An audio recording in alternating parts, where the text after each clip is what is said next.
দাদা দাদি নানা নানি এরা নাতনিকে বা নাতিকে কি বলে সম্বোধন করে? ভাই বোন, তাই না? এই বলে ডাকে না? এটা হলো হারাম। এটা কি ডাকা? হারাম। দাদা দাদি নাতি নাতনিকে আব্বু আম্মু বলে ডাকবে, ভাই বলবে না। দাদা দাদি এবং নানার সাথে নাতি নাতি এবং পোতাপত্নীর সম্পর্কটাকে আসলে বাবা মায়ের সাথে সন্তানের সম্পর্ক যেমন ঠিক সেভাবে দেখে, অর্থাৎ বাবাকে যে জায়গায় ইসলাম রেখেছে দাদাকে নানাকে এবং তাদের পূর্বপুরুষদেরকে একই জায়গায় রেখেছে। আসসালামু আলাইকুম ওয়া রাহমাতুল্লাহি ওয়া বারাকাতুহু। প্রিয় দর্শক, দাদা দাদি নাতি নাতনিদেরকে ভাই বোন বলে সম্বোধন করতে পারবে কি পারবে না, ভাই বোন বলে ডাকতে পারবে কি পারবে না, এ বিষয়ে আজকে আমরা জানবো ইনশাআল্লাহ। আসলে আমাদের সমাজে সচরাচর আমাদের দাদা দাদি নাতি নাতনিদেরকে দাদু ভাই দাদি ভাই বলে আমরা ডেকে থাকি। আসলে এটি কি ইসলামে জায়েজ আছে নাকি জায়েজ নেই? আবার আমাদের সমাজে সচরাচর নাতি নাতনিদের সাথে আমরা ইয়ারকি ফাজলামো স্বরূপ অনেক কথা বলে থাকি। আসলে এটি কি ইসলামে জায়েজ আছে নাকি জায়েজ নেই আমরা জানবো ইনশাআল্লাহ। আজকে আমাদের বিশেষজ্ঞ প্যানেলে বাংলাদেশের বিজ্ঞ 5 জন আলেম রয়েছেন। এই 5 জন বিজ্ঞ আলেমের কাছ থেকে আমরা জানবো যে কোনো দাদা দাদি নাতি নাতনিদেরকে ভাই বোন বলে সম্বোধন করতে পারবে কিনা, ভাই বোন বলে ডাকতে পারবে কিনা। চলুন আমরা জেনে আসি। আজকে আমাদের বিশেষজ্ঞ প্যানেলে যে সমস্ত আলেমরা রয়েছেন, 1 number Maulana Akbar Bin Abed, 2 number Sheikh Muzaffar Bin Mohsin, 3 number Sheikh Abu Bakar Mohammad Zakaria, 4 number doctor Abul Kalam Azad Bashar, 5 number Sheikh Ahmadullah. প্রিয় দর্শক, চলুন আমরা একে একে তাদের বক্তব্যগুলি শুনে আসি। আমরা শুরুতেই মাওলানা আকবর বিন আবেদের বক্তব্যটি শুনে আসি। দাদা দাদি নানা নানি এরা নাতনিকে বা নাতিকে কি বলে সম্বোধন করে? ভাই বোন, তাই না? এই বলে ডাকে না? এটা হলো হারাম। এটা কি ডাকা? হারাম। নাতিকে নাতনিকে ভাই বোন বলে ডাকা কি হারাম। আর দলিল তো আমাদের কাছেই চান, তাই না? আমাদের কাছেই দলিল চান। তো তোমার মুফাসসির বললো আকীদা শব্দটা ফেক, কোরআন হাদিসে নাই, তো তার কাছে তো দলিল চাইতে গেলে না। তোমার মুফাসসিরকে বলো যে ইসলামী রাজনীতি এটা আরবিতে কোরআন হাদিসে কোথায় লেখা আছে? ইসলামী রাজনীতির আরবি হলো আস-সিয়াসাতু আল ইসলামিয়া। কোরআন হাদিস ওর 14 পুরুষ খুঁজলেও এই বাক্য আরবিতে দেখাতে পারবে? বুঝেননি আপনারা? তাও তোমার নেতা বলছে ইসলামী কি রাজনীতি। আপনি দলিল নেন যে নাতি আর নাতনিকে ভাই বোন বলে ডাকা কি হারাম, ডাকতে হবে ছেলে বলে। কি বলে? ছেলে। নাতিকে ডাকবেন ছেলে, নাতনিকে ডাকবেন মেয়ে। কি? মেয়ে। মেয়ে মেয়ে বুঝেন না? আপনার স্ত্রীর পেট থেকে একটা কন্যা সন্তান হয়েছে, ওটা কি আপনার মেয়ে। ঠিক, নাতনি হচ্ছে আপনার মেয়ে, নাতি হচ্ছে আপনার ছেলে। আপনি লিখে নেন অথবা স্মরণে রাখেন। আমাকে আগে বললে তো আরো একটু বিস্তারিত বোঝানো যেত। সহিহ বুখারীর 3746 নম্বর হাদিস। কত? 3746। রাসূল সাল্লাল্লাহু আলাইহি ওয়াসাল্লাম মেম্বারে খুতবা দিচ্ছিলেন। একবার জনগণের দিকে তাকাচ্ছেন আর একবার হাসানের দিকে তাকাচ্ছেন। হাসান কে হয়? রাসূলের নাতি। একবার মানুষদের নিকটে তাকাচ্ছেন, একবার হাসানের দিকে তাকাচ্ছেন। তাকাতে তাকাতে রাসূল সাল্লাল্লাহু আলাইহি ওয়াসাল্লাম বললেন, ইবনি হাযা সাইয়্যিদুন, আমার এই সন্তান নেতা হবে। আমার এই সন্তান কি হবে? নাতিকে কি বলে ডাকলেন? ইবনি, সন্তান বা ছেলে। আপনার ছেলের ছেলে ছেলেই, আপনার ছেলের মেয়ে মেয়ে, আপনার মেয়ের মেয়ে মেয়ে। তিরমিজি 3769, তিরমিজিতে আসছে 3769। এই হাদিসে একজন লোক রাসূলের কাছে এসে কিছু প্রয়োজন বললেন, কিছু জিজ্ঞাসা। রাসূল সাল্লাল্লাহু আলাইহি ওয়াসাল্লামের 2 দিকে পোটলা বাঁধার মতো, পোটলা বুঝেন তো, দুই দিকে কাপড় দ্বারা পেঁচানো কি একটা জিনিস দুই দিকে ঝুলছে। তো লোকটা জিজ্ঞাসা করবে, তো আগে তার প্রয়োজনটা বললেন, এরপরে জিজ্ঞাসা করলেন আচ্ছা আপনার ওই দুই দিকে দুই পোটলা ওই কাপড়ের ভিতরে কি? তখন রাসূল সাল্লাল্লাহু আলাইহি ওয়াসাল্লাম বলছেন এটা হলো হাসান, এটা হলো হুসাইন, মানে কাপড় দ্বারা পেঁচানো, একেবারে খুব ছোট। রাসূল সাল্লাল্লাহু আলাইহি ওয়াসাল্লাম বলছেন হাদানে ইবনা, এই দুইজন হলো আমার সন্তান, ওয়াবনা ইবনাতি, আমার মেয়েরও সন্তান। নাতি নাতনিরা নানা ভাই দাদা ভাই বলে ডাকা যাবে না, ঠিক বলেছি, আবারও বলছি, ভবিষ্যতে বলবো ইনশাল্লাহ। দাদা দাদি নাতি নাতনিকে আব্বু আম্মু বলে ডাকবে, ভাই বলবে না। এই নাতি নাতনি তার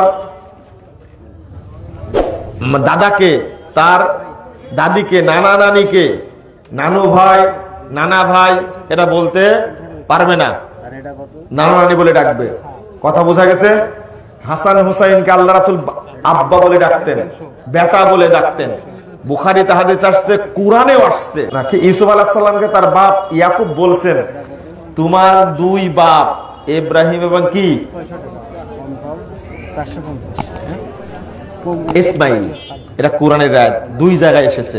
মা যেমন হারাম, নানিও তেমনি কি হারাম। দাদি এইভাবে দাদির সাথে ঠাট্টা করে, কি করে আদর করছে, দাদা তার নাতনিকে আদর করছে। এই দুষ্টুমি করলে কিন্তু নানার কাছে পাঠাই দেবো, নাউযুবিল্লাহ।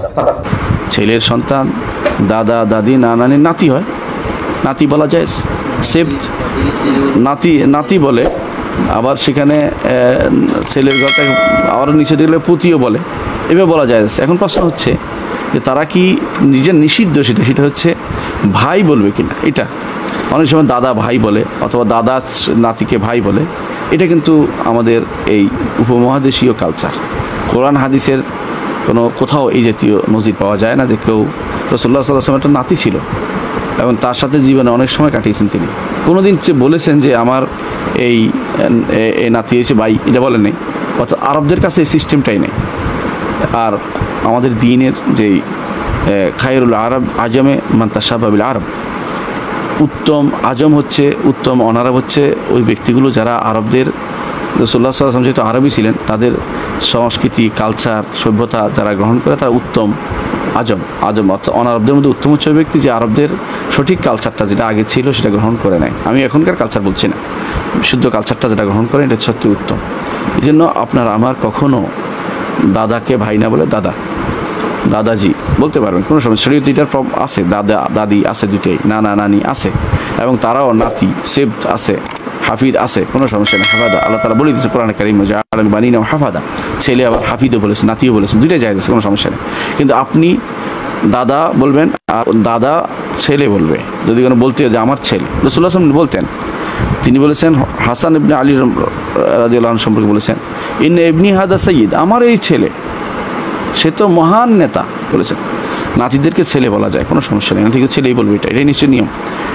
মানে নাতিদেরকে ভাই বলার যে প্রবর্তন আমাদের দেশে আছে, অনেক সময় বাড়াবাড়ি করতে করতে কেউ মেয়ে নাতিন হলে বলে যে বিয়ে দিবে, এই জাতীয় কথাবার্তা, নাউযুবিল্লাহ, এগুলি হারাম, এগুলি বলা জায়েজ না। আসলে দাদা নাতির সম্পর্ক ভাইয়ের সম্পর্ক নয়। যদি আমাদের দেশে দাদা ভাই বলা হয়, আসলে দাদার সাথে সম্পর্ক বাপের মতোই। রাসূল সাল্লাল্লাহু আলাইহি ওয়াসাল্লাম কিন্তু নিজেকে ওনার দাদার সাথে ছেলের সম্পৃক্ততা করে নিজের পরিচয় দিয়েছেন। যুদ্ধের মাঠে তিনি ধমকি দিয়ে কাফেরদেরকে বলেছেন আনা নাবিয়্যু লা কাযিব আনা ইবনু আব্দুল মুত্তালিব, যে আমি মিথ্যা নবী নই, আমি সত্য নবী এবং আমি আব্দুল মুত্তালিবের পুত্র। আনা ইবনু আব্দুল মুত্তালিব, আব্দুল মুত্তালিব ছিলেন রাসূলের দাদা, তো তিনি এখানে নিজেকে ইবনে আব্দুল মুত্তালিব বলেছেন, আমি আব্দুল মুত্তালিবের ছেলে। আসলে দাদা এবং বাবা দুইজনই কিন্তু বাবার বংশীয়, দুইজনই ওই দিকে উপরের দিকে। তা আমরা দাদাকে দাদা বলি, কিন্তু দাদার বাবারা আবার বাবা বলি। আমাদের দেশে আছে পরদাদা, যে দাদার বাবা, তাকে কিন্তু আবার বড় বাপ বলা হয়। তো উনাকে বাবা বলেন কেন? উনাকে বড় দাদা বলতে পারেন না? আসলে দাদা ভাই নয়, দাদা বাবার মতো। এই জন্য তো দাদা মহরিম, দাদার সাথে নাতনির বিয়ে জায়েজ আছে? হারাম। বাবার সাথে বিয়ে যেমন মেয়ের হারাম, দাদার সাথেও তো হারাম। তাহলে নাতনিকে বোন বলেন কিভাবে? আর বোন যদি বলতে চান তাহলে আপন বোনের মতো বলতে হবে, তামাশা করার জন্য না, ঠাট্টা করার জন্য না। নাতনির সাথে ঠাট্টা করা জায়েজ নাই। তবে হ্যাঁ, যে ঠাট্টা নিজের মেয়ের সাথে করা যায় ওটা নাতনির সাথে করা যাবে। যে তামাশাটা নিজের ছেলের সাথে করা যায়, হাসি তামাশা, সেটা নিশ্চয়ই আপনার নাতির সাথে করতে পারবেন। কিন্তু আপনি বলবেন যে নাত বউরে বলবেন যে তুমি তো আমার বউর মতো, এটা হারাম, এটা নয়। তামাশা এবং ঠাট্টা করার খাতিরে বলা যাবে না। তাকে সন্তানের মতো জানতে হবে, নাতনিকে নিজের মেয়ের মতো জানতে হবে। এগুলা আমাদের মাথায় রাখতে হবে। আমাদের দেশে কিন্তু এটা নানার সাথে নাতনি গল্প করে এমন ভাবে যে, এবং নাতনি জন্ম নিলে নানাকে বলে যে আপনার তো একটা নতুন বউ জন্ম নিছে, আস্তাগফিরুল্লাহ আল-আযীম। নাতনির সাথে নানার বিবাহ হারাম, এই ঠাট্টাটাও হারাম। দাদা দাদি নানা নানিরা তাদের নাতি নাতনি এবং পোতাপত্নীদেরকে ভাই বোন বলে সম্বোধন করেন, আর নাতি নাতনিরাও দাদা দাদি নানা নানিকে ভাই বোন বলে সম্বোধন করেন। শুধু তাই নয়, তারা এক অন্যের সাথে এমন কিছু আচরণ করেন, এমন কিছু দুষ্টুমি এবং আলাপচারিতা করেন যেগুলো আসলে বাবা মা তার সন্তানদের সাথে করেন না, করতে পারেন না, আবার সন্তানরাও বাবা মায়ের সাথে করতে পারেন না। আমাদের জানার বিষয় হলো যে ইসলামী শরিয়া দাদা দাদি এবং নানানির সাথে নাতি নাতনির সম্পর্কটাকে কিভাবে দেখে। এ বিষয়ে কোরআন হাদিস থেকে আমরা যে পরিষ্কার নির্দেশনা পাই তা হলো, ইসলামী শরিয়া দাদা দাদি এবং নানানির সাথে নাতি নাতনি এবং পোতাপত্নীর সম্পর্কটাকে আসলে বাবা মায়ের সাথে সন্তানের সম্পর্ক যেমন ঠিক সেভাবে দেখে। অর্থাৎ বাবাকে যে জায়গায় ইসলাম রেখেছে, দাদাকে নানাকে এবং তাদের পূর্বপুরুষদেরকে একই জায়গায় রেখেছে। আর মাকে আল্লাহ সুবহানাহু ওয়া তাআলা যে জায়গা দিয়েছেন, মর্যাদা দিয়েছেন, তার সঙ্গে যেমন আচরণ করে নির্দেশ করেছেন, একইভাবে আচরণ করতে নির্দেশ করা হয়েছে, মায়ের মতো শ্রদ্ধা করতে নির্দেশ করা হয়েছে মূলত দাদি নানি এবং তাদের উপরের দিকে যারা আছেন তাদের সাথে।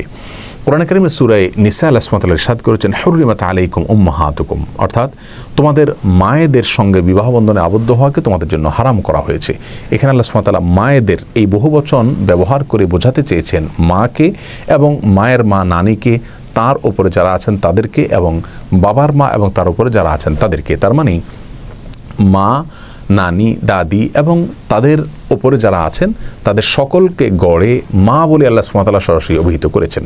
তাহলে বোঝা গেল তারা আমাদের বোনের মতো নয়, বরং তারা আমাদের মায়ের মতো। রাসূল করিম সাল্লাল্লাহু আলাইহি সাল্লামের একটি হাদিস আমরা সহিহ বুখারীতে দেখতে পাই, তিনি তার নাতি হাসান রাদিয়াল্লাহু তাআলা আনহুকে বলেছেন, ইন্না ইবনি হাদা সাইয়্যিদ, নিশ্চয়ই আমার এই ছেলে নেতা হবে এবং মুসলিমদের মধ্যে বিবাদমান দুটি গ্রুপের মধ্যে সে মীমাংসা করবে।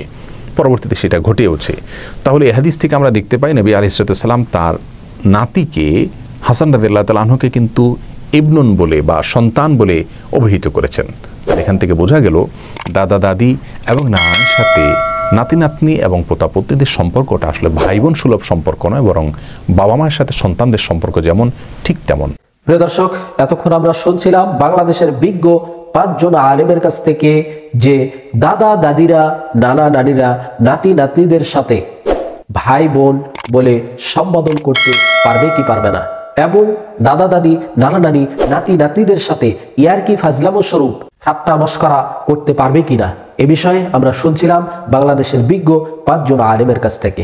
প্রিয় দর্শক, এখানে একাধিক আলেম কথা বলেছেন, আপনারা শুনেছেন। প্রিয় দর্শক, এখানে আমরা বিজ্ঞ 5 জন আলেমের কথা শুনেছি। এই বিজ্ঞ 5 জন আলেমের মধ্য থেকে যার কথাগুলি কোরআন ও হাদিসের দলিল ভিত্তিক মনে হবে, আমরা তার কথাটাই গ্রহণ করে নেব ইনশাআল্লাহ। প্রিয় দর্শক, আল্লাহ তাআলার কাছে সর্বোপরি দোয়া করব, আল্লাহ তাআলা আমাদের সবাইকে যেন কোরআন সুন্নাহ সঠিক পথে যেন আমাদেরকে পরিচালিত করেন। আসসালামু আলাইকুম ওয়া রাহমাতুল্লাহি ওয়া বারাকাতুহু।